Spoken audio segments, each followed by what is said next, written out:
Thank you for joining us on the Winning at Selling podcast. I'm Bill Hellkamp of Reach Development Systems, and with me is Professor Scott Plum of the Minnesota Sales Institute. As salespeople interact with prospects, market relevance is consistently being tested. The profession of salespeople and sales leadership is continuously evolving, and if you are not practicing the most current trends, you will struggle with great frustration. Mark this episode as saved as Bill and I welcome our guests, Dave Meyer and Trygve Olsen, on episode 515 of the Winning at Selling podcast.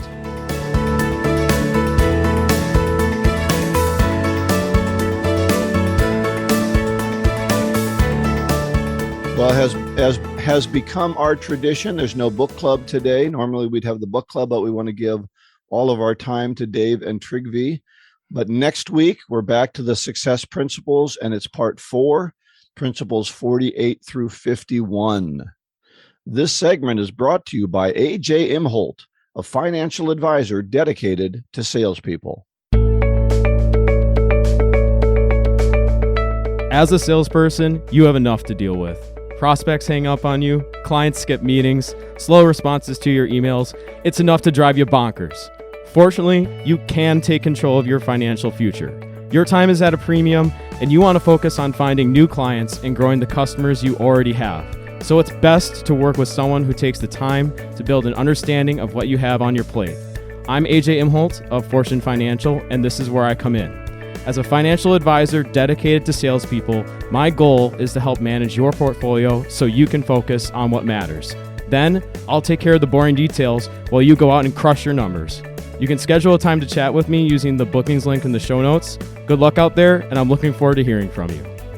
A.J. Imholt is a registered representative and investment advisor representative of Security and Financial Services, Inc. Securities and investment advisory services offered through Security and Financial Services, Inc., member FINRA SIPC. Northstar Resource Group is independently owned and operated. Fortune Financial is affiliated with Northstar Resource Group and is independently owned and operated.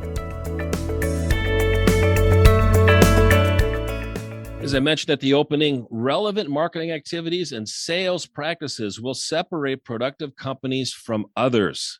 Today, we have the authorities in both areas. Authorities, that's great. Authorities, yeah. We have the authorities. Masters, yeah. I'll have to ask him about that. We always bring on the best. So we have President Dave Meyer from BizzyWeb that works with business owners, marketers, and sales teams to generate leads, sales, and buzz online. He is frequently asked to present on behalf of Google and HubSpot. And Trygve Olsen, the firm's rainmaker and lead buzz builder. Welcome, Dave and Trygve. Yeah, welcome, guys. Thanks, gentlemen. Great Good to be see here. ya. I am a longtime listener, so this is a treat for me. Too. Oh, yeah. well, great. Yeah, We'll- thanks, we'll- Trygve. We'll sign something for you. Awesome. We have to write a book together, and then we can sign the books, right? Ooh, I like that. Can't wait. As we've always said in the past, we invite guests to be on because we're really grateful for their support of salespeople. And today we're going to talk a little bit about marketing and sales, how marketing supports sales, and how sales has really evolved as the market changes and how prospects buy and what criteria they follow and the system that they go through. And I'm really intrigued by the system that BizzyWeb uses when they work with prospects.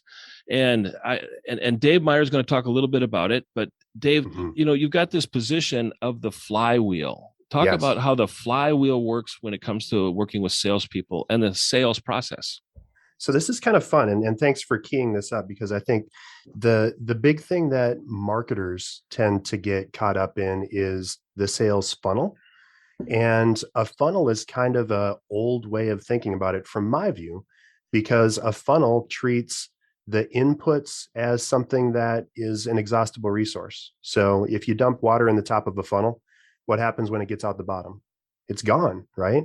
So the idea of a flywheel is that you continually treat your customer and your relationships with any of your prospects as something that you continually cultivate. So you keep coming back, you attract and you engage, and then you delight your customers to keep them coming back for more.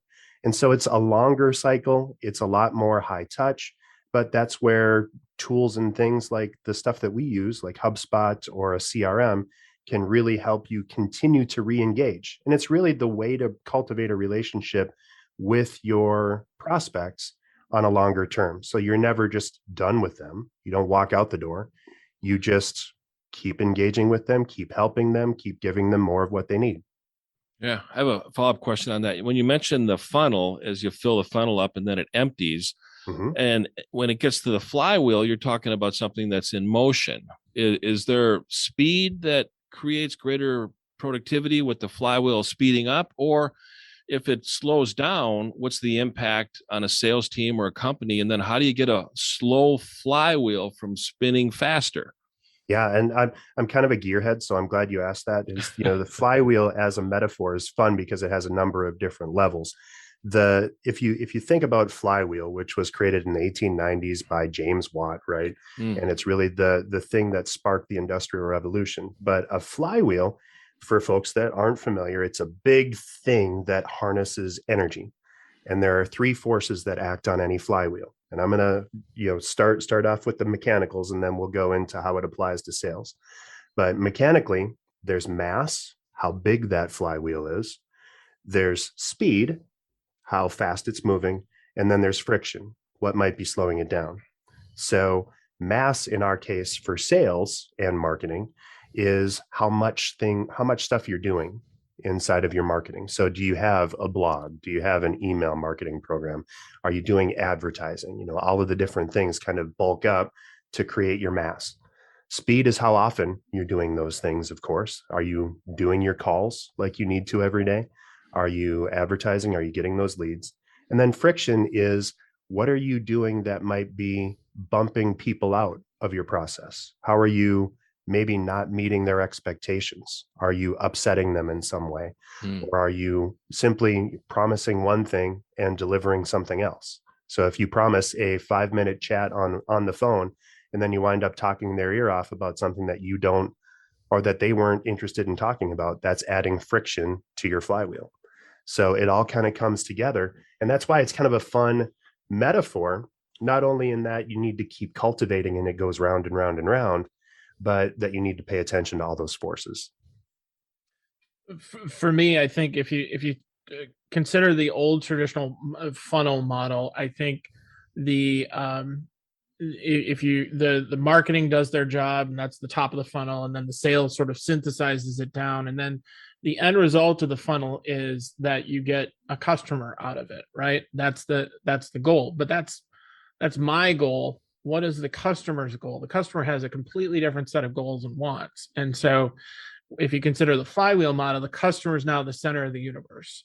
And now every different part of their relationship with your company now has an equal amount of weight. So, but how you market to that person is just as important as how you sell to that person, is just as important as how you service that person. So ostensibly, everybody who's customer facing now has a role in the sales process and the revenue generation process of the business.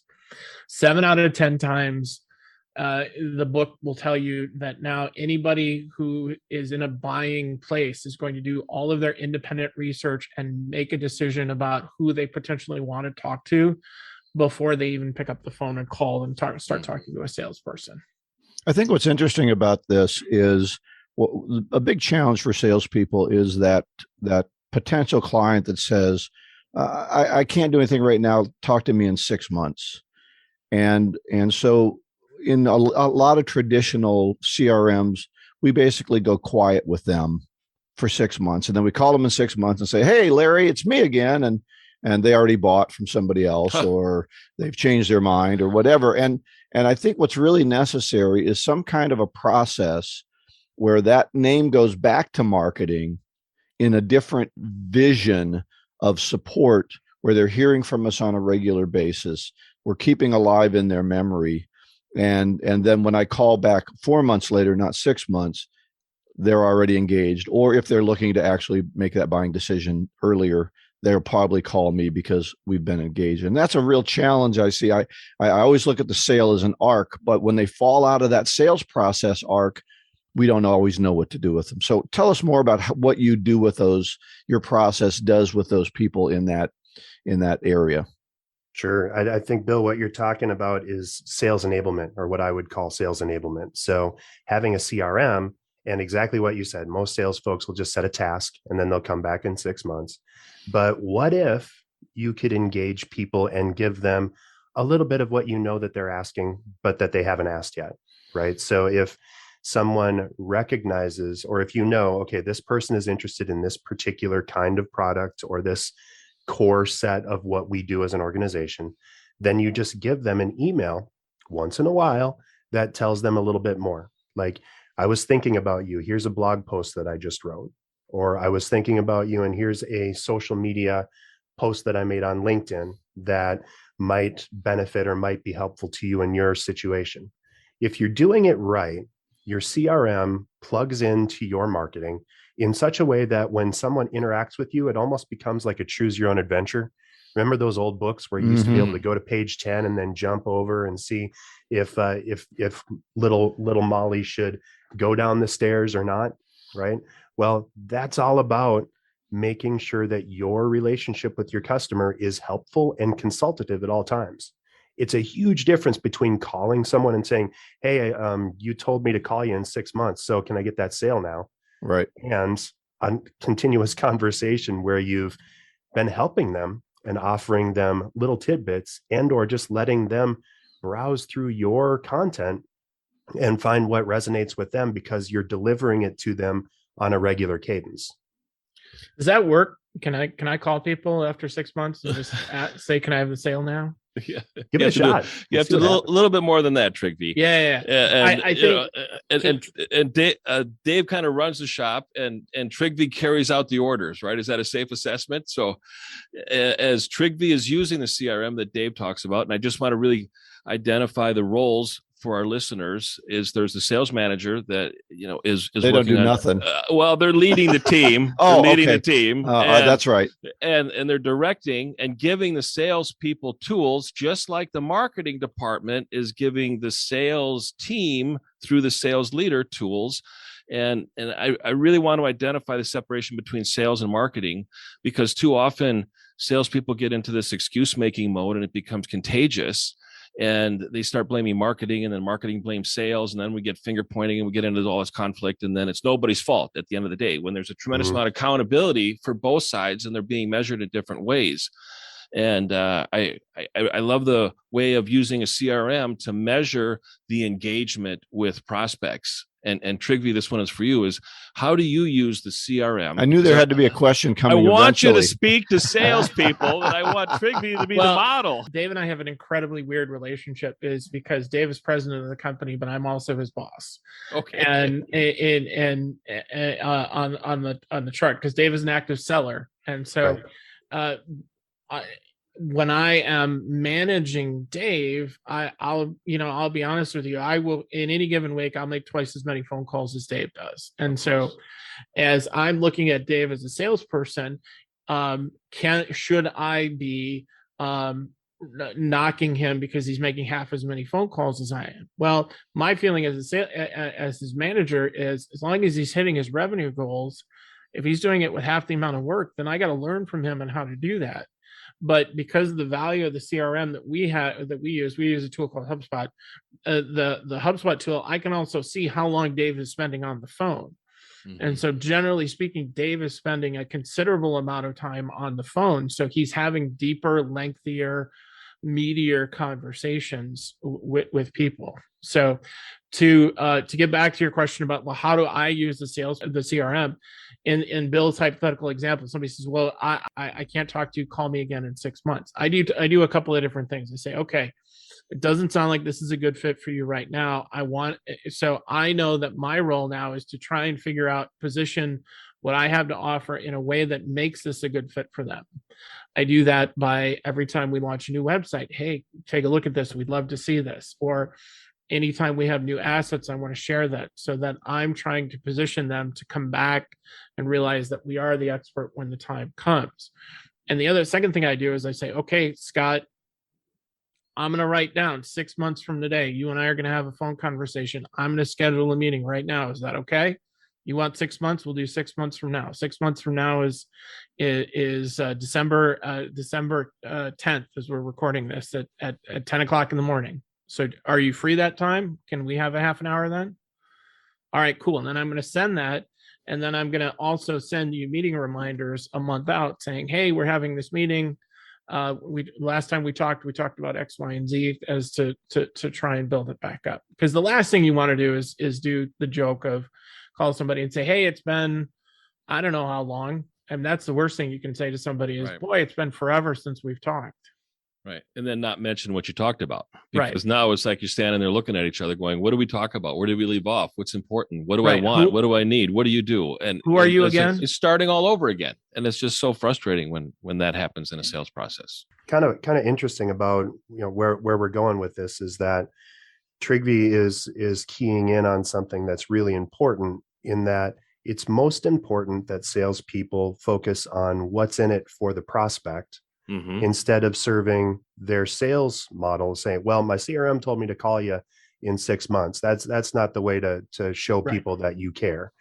What instead works much better, of course, is to say, when we talked, we agreed that you were having this problem and that it would be a better time to chat a little ways out.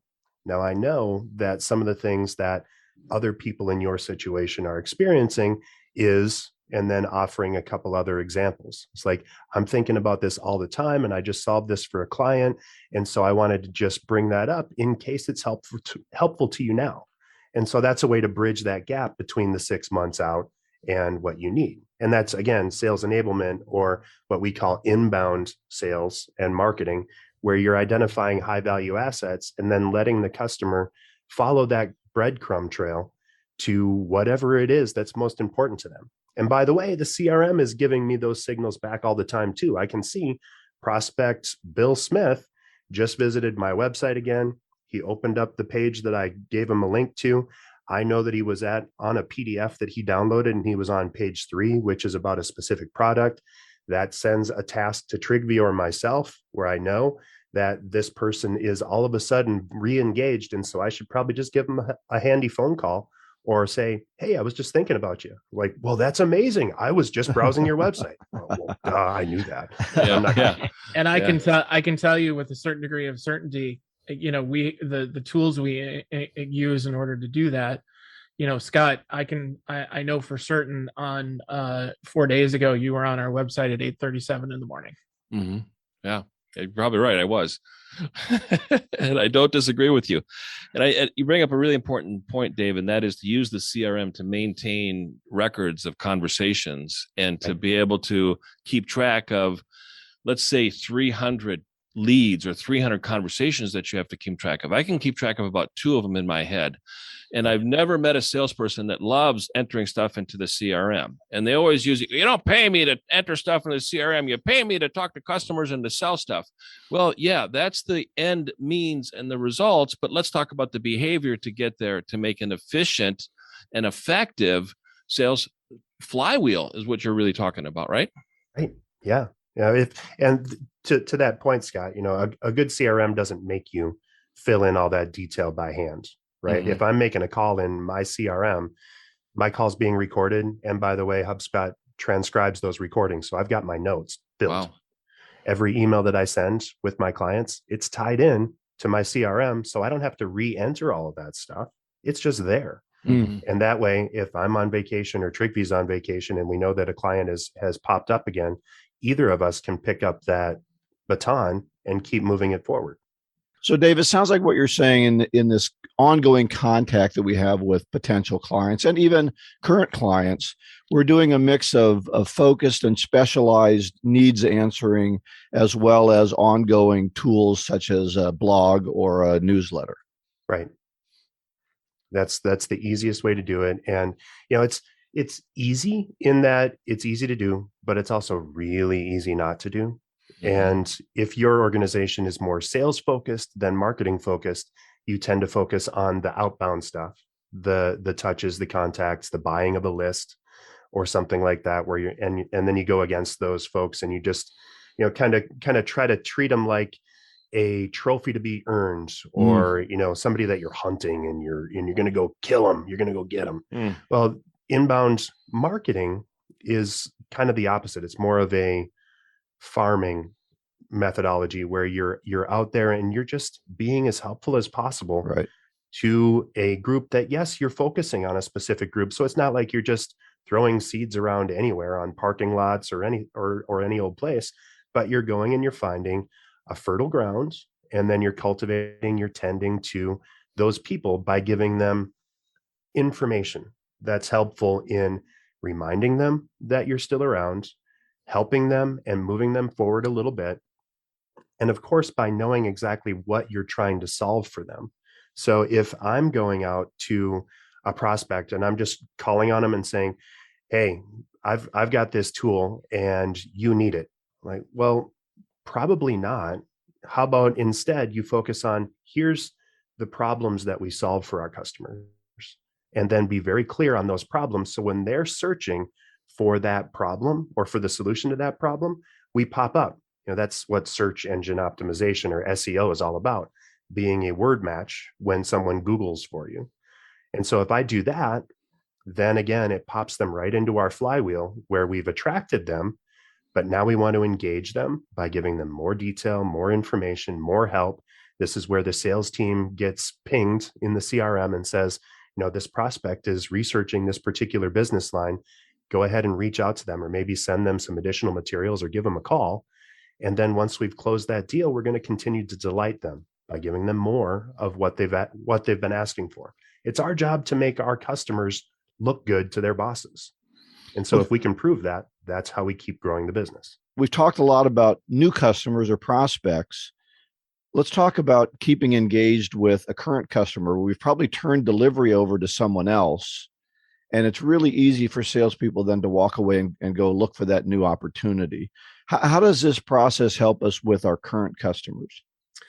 Well, I think the kiss of death for any salesperson is when you see your customer that you closed and walked away from dating somebody else now, and you ask them, well, how come? And they say, well, I didn't know you guys did that. Mm-hmm. So how we focus is, if you have a problem right now, our job as salespeople is we're going to solve that problem for you. And then when that is a successful solve, then we say, what else do you have? What else are you concerned with? Let's talk about other things. Let's figure out how we can make your flywheel better, which naturally leads into other conversations. Mm-hmm. Statistics will tell you that it's so much easier to deepen a relationship with somebody than it is to go after a new customer. So If you've got somebody who you've created a great experience with, they're happy with you, then it's so much easier to say, well, let's take on this next problem. How can I help you with that? Excellent. Wow. This has been great. Dave, is there any resources that we can make available to our listeners that you might be able to have? Yeah, absolutely. So of course, we have a blog that goes way deep into all of these things. So if you go to BizzyWeb.com, that's BizzyWeb.com/blog, I believe, you can go right into that page, and there's lots and lots of detail there. We actually talk about the flywheel on our website quite a bit. So if you're interested in more details or resources about that, or about CRM, or about the process of reaching out and continually engaging your customers to delight them, we have lots of resources there. And of course, you can follow us on all of our socials. We have a YouTube channel, we have content, and there's anything that you want, we would love to help solve, because this is exactly what we do for our clients. Excellent. All right. Super. Scott, any other resources that you have?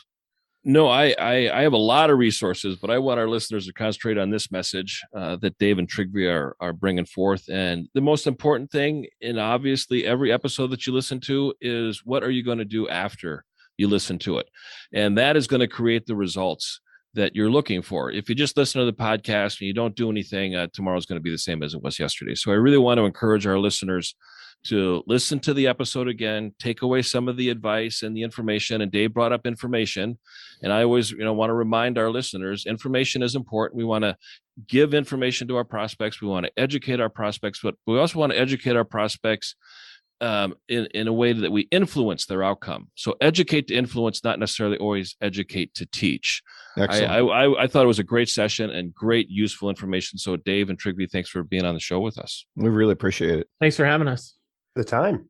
Yeah. And so if you want to continue to hear good podcasts like this and good information like Dave and Trygve have given us today, make sure you subscribe to the Winning at Selling podcast. If you're on Apple or if you are on Spotify or any of the other major carriers, you should be able to subscribe to the podcast. So please go ahead and do that. And now a message from BizzyWeb, growth, marketing, and sales enablement agency.